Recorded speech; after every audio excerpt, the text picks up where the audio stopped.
You've probably heard it said that Africa was conquered on the battlefield.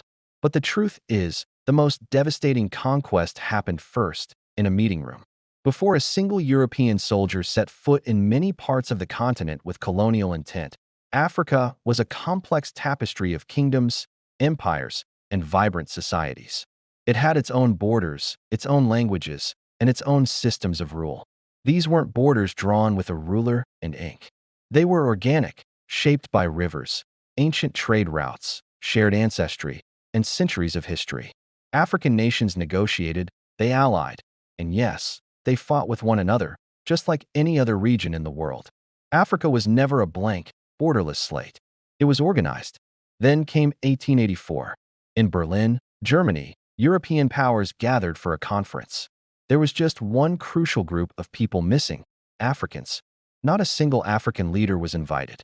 In a quiet, stately room, leaders from Britain, France, Germany, Belgium, and Portugal laid out maps of Africa on a table. And then, they started to draw.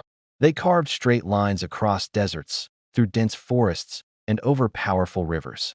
These lines weren't just lines. They were acts of immense disruption. They sliced through ethnic groups that had existed for generations, forcing historic rivals into the same artificial colonies. They separated communities, families, and allies that had lived and traded together for centuries. No one asked who lived there.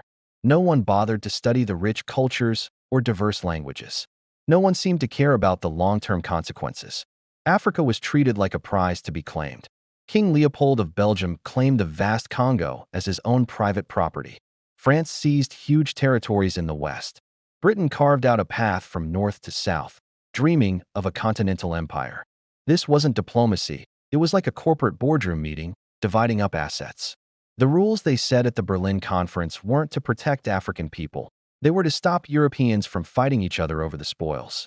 And Africa paid the price.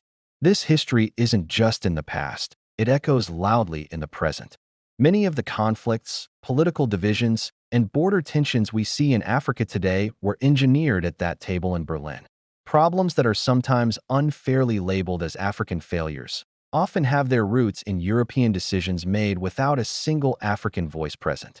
Understanding this moment is crucial. It's a powerful reminder of why knowing African history, told from an African perspective, is so incredibly important for understanding our world today. Thanks for watching.